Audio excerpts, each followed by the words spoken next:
afternoon, respected chairpersons, seniors and fellow colleagues. So I'm Dr. Gopinath. I'm working as an assistant professor in Government Medical College, ESA Hospital, Coimbatore, Tamil Nadu. I'm going to present a case report, a deadly triad, secondary cardiac malignancy, Marantic Endocarditis, fatal Haemorrhagic Pericardial Effusion in the case of Lung Adenocarcinoma. So regarding the lung cancer in India, the highest incidence is in northeastern states. Based on the population based cancer registries report in 2016, you can see the graph here. So it was around 10 female cases and 46 male cases in Maharashtra and compared to 379 and 388 cases per 10 lakh population. So even though the prevalence is lesser than in the western countries, so mortality to incident ratio is very much higher because most of the cases are diagnosed only at a later or advanced stage and reduce access to therapies. So here you can see the increasing trend in the incidence of lung cancer over the past 10 years. My case is a 65-year-old convict who was sent on ordinary leave on 10/9/2025 with the direction to return to the prison on 3/10/2025, but he was found dead on 18/9/2025. So looking into his treatment history, he was already treated for cerebrovascular accident. Verbal evacuation was done for acute STH on 12/8/2025, followed by an admission for general fatigue and syncope where he was diagnosed to have CAD with LV dysfunction and it was managed conservatively. So the autopsy findings revealed that there were no external antemortem injuries. There was prenatal of hemorrhagic pericardial effusion in the pericardial sac and multiple hemorrhagic spots were moved over the heart, and there was a dilation near the apex, a thinned out part near the apex. So on dissection of heart, there was an adherent thrombus near the apex surrounded by braid area, and there were small micro vegetations in the bicuspid wall, and right coronary artery showed a thrombus occluding the lumen. So there were no significant findings in the gross. In case of lung, the upper lobe was a little bit hard, and dissection there were braided areas, and all the organs were sent for histopathology as well as for chemical analysis. The chemical analysis came as negative. And regarding histopathology of heart, you can see the tumor emboli invading the myocardium. So these were various magnifications.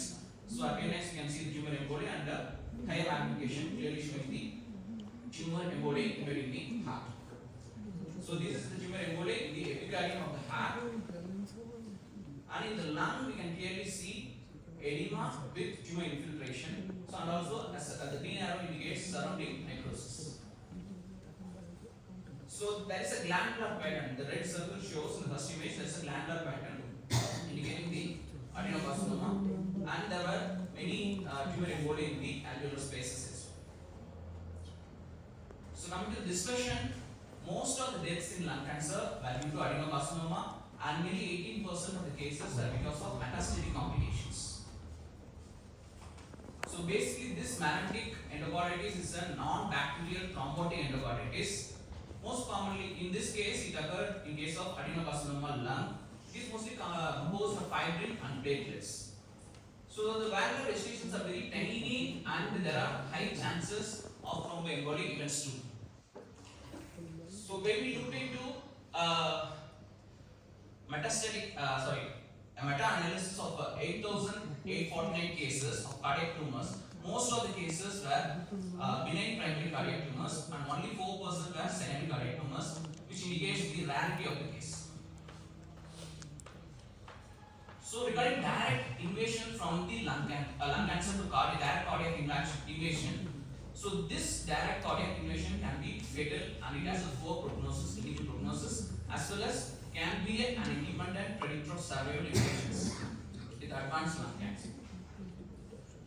So PET-CT will be useful differentiating the effective endocarditis and MPTE, and also multimodal imaging will be useful to diagnose the MPTE. So these Marantic vegetations are small, sessile with irregular borders, easily friable. Heterogeneous echogenicity will be there, and absence of independent movement will be there. So regarding lung cancer screening, low dose CT can be used for screening methods for early diagnosis. So once there is cardiac metastasis, prognosis is very poor. You can see the things are very different in cardiac metastasis cases. With treatment and without treatment, there's only 7 months and 20 months. So in our case, thrombus is because of the hyperactivity in malignancy. There's a big span which led to this cases and a formation of thrombus. And hemorrhagic pericardial effusion was there because of invasion of the pericardial vessels leading to cardiac tamponade. And also there is extensive involvement of the epicardium, myocardium, and endocardium. So direct cardiac invasion from advanced lung cancer can happen without involvement of any other organs. So disease here is a conflict with poor access to advanced healthcare and diagnostic modalities. So cause of death in this case is because of complications of secondary harm from lung adenocarcinoma. So coming to the conclusion, as forensic experts, we should have high index of suspicion for underlying malignancy in cases of sudden cardiac tamponade or sudden death. Mostly we may be misleaded to diagnose it as a cardiac tamponade because of any ventricular rupture or something else. So histopathological correlation is a must to arrive at the correct cause of death. And also lung cancer screening should be done. That proper documentation and identification of such rare conditions will improve lung cancer screening and bring awareness about lung cancer screening. So multimodal imaging will be very much useful in case of diagnosing such rare conditions. So when we diagnose the lung cancer earlier, so better survival rate will be there, so they can stay with the loved ones for more time. So these are my references, and thanks to the police for helping me out. Thank you all for your patience.